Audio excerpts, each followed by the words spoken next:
नमस्कार मित्रांनो, एन के एज्युकेशन या यूट्यूब चॅनलवरती आपल्या सर्वांचे स्वागत. सर्वप्रथम आपल्या सर्वांचे खूप खूप धन्यवाद. आपल्या सर्वांच्या सहकार्याने आणि मार्गदर्शनाने आपल्या चॅनलने अगदी काही दिवसातच 1000 सबस्क्रायबरचा टप्पा पूर्ण केला. आपलं मार्गदर्शन, सहकार्य नेहमीच या चॅनलला आणि मला नवनवीन व्हिडिओ बनवण्यासाठी प्रेरणा देत आलेला आहे आणि निश्चितपणे भविष्यातसुद्धा आपण सर्वजण असंच सहकार्य कराल. आजचा आपला विषय आहे अपूर्णांक. शालेय जीवनात असेल किंवा स्पर्धा परीक्षा असेल किंवा गणिताची कुठलीही तयारी करत असताना बऱ्याच जणांना अतिशय किचकट वाटणारा हा घटक म्हणजे अपूर्णांक. तो आज आपण या व्हिडिओमध्ये अतिशय सोप्या पद्धतीने पाहणार आहोत. अगदी या अपूर्णांक या टॉपिकवर आपण एक व्हिडिओंची शृंखला तयार करणार आहोत. अगदी सुरुवातीपासून शेवटपर्यंत निश्चितपणे हे सर्व व्हिडिओ तुम्ही पहा आणि व्हिडिओ आवडल्यास लाईक करा. आपण जर नवीन असाल तर चॅनलला सबस्क्राईब करा. बेल आयकॉन प्रेस करा जेणेकरून आपल्याला नवनवीन व्हिडिओ यांचे नोटिफिकेशन मिळतील. चला तर मग व्हिडिओला आपण सुरुवात करूयात. चला तर आपण प्रत्यक्ष व्हिडिओला सुरुवात करूयात. आजचा या व्हिडिओचा टॉपिक आहे आपला अपूर्णांक. पहा, सर्वप्रथम अपूर्णांक म्हणजे आपण एखाद्या वस्तूचे केलेले एकूण भाग व त्यापैकी घेतलेले भाग अपूर्णांकात दाखवले जातात. आता एखादी वस्तू जर पूर्ण स्वरूपात नसेल तर त्याला आपण अपूर्ण म्हणतो.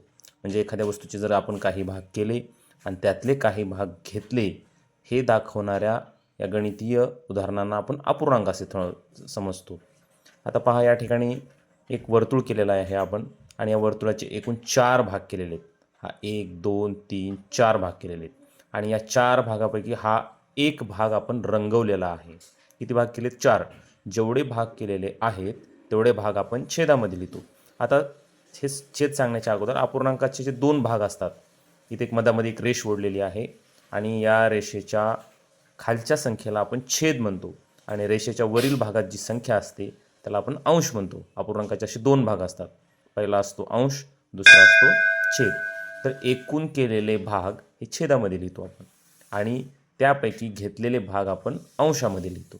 जसं की आता या आकृतीमध्ये आपण पाहिलं, एकूण या वर्तुळाचे आपण 4 भाग केले, त्यातला एक भाग हा आपण घेतलेला आहे. 4 भाग केलेत, खाली लिहिले, एक भाग घेतलेला आहे. याचं वाचन असं करतात 1/4 किंवा 1/4. आता अंश किती आहे? 1 आहे, हा वरचा अंश आहे आणि छेद किती आहे? 4 आहे. म्हणजे जसं आपण या ठिकाणी पाहिलं त्या पद्धतीनं आपण हे वाचन दोन्ही पद्धतीने करता येतं. आता यालाच आपण आपल्या जर ही आकृती जर आपण लक्षपूर्वक पाहिली तर आपण एखादी जर गोष्ट आपण 4 भाग केले आणि एक भाग घेतला, एखादं पेरू आहे किंवा आपली भाकरी आहे, त्याच्यापैकी जर एक भाग आपण घेतलेला असेल तर आपण त्याला पाव भाग म्हणतो, आहे की नाही? 4 भागापैकी एक भाग जर असेल तर पाव भाग म्हणतो. मग याच अपूर्णांकाला 1/4ला आपण म्हणतो पाव भाग. चला याच्या पुढचं उदाहरण पाहूयात आपण. आता या ठिकाणी या गोलाचे साधारणतः 8 भाग केलेले आहेत. या गोलाचे 8 भाग केलेले आहेत आणि यातले हे 3 भाग रंगवलेले आहेत.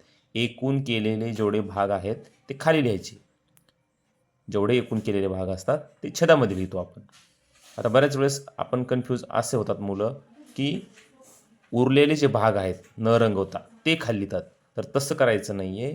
आपणाला काय करायचं आहे, एकूण केलेले भाग सर्वात अगोदर खाली असतात आणि त्यापैकी रंगवलेले किंवा घेतलेले भाग हे अंशामध्ये लिहिलेले असतात. याचं वाचन 3/8 किंवा 3/8 असं करतात. मग त्याच्यानंतर त्याच्या पुढची आकृती आहे. या आकृतीत पण 4 भाग केलेले आहेत. 4 पैकी 2 भाग घेतलेत. 4 भाग केलेत, छेदामध्ये आपण काय लिहिलं? 4 आणि 2 भाग घेतलेले अंशामध्ये काय लिहिलं आपण? 2. याचं वाचन कसं करायचं मग? 2/4 किंवा 2/4.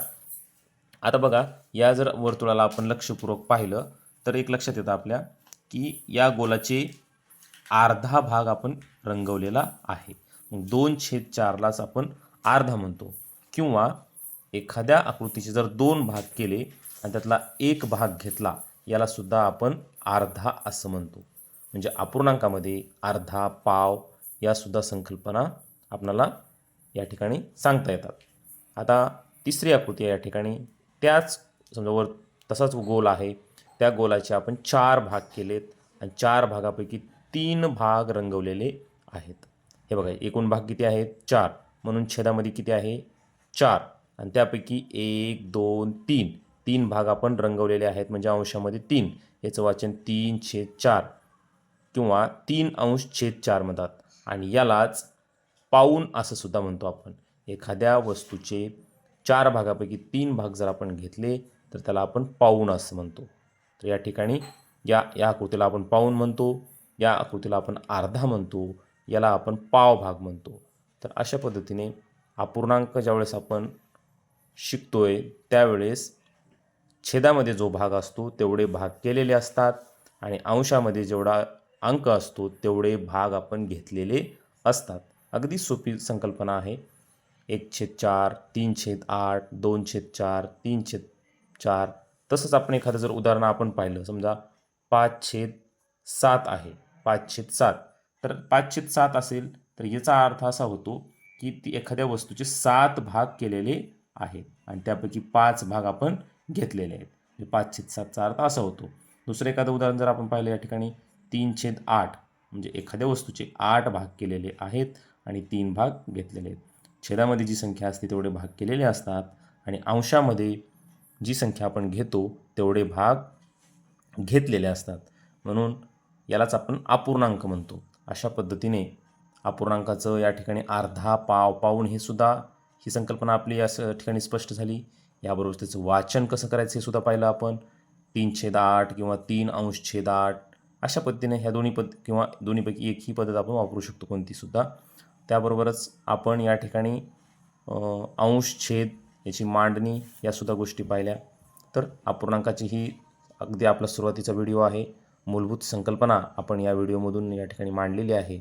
तर आपल्याला पुढील व्हिडिओमध्ये अपूर्णांकाची बेरीज, लहान मोठेपणा, वजाबाकी, गुणाकार, भागाकार या सर्व गोष्टी पाहायच्या आहेत. व्हिडिओ आवडल्यास आपल्याला लाईक करा, शेअर करा आणि या चॅनलला सबस्क्राईब करायला विसरू नका. सर्वांचे खूप खूप धन्यवाद.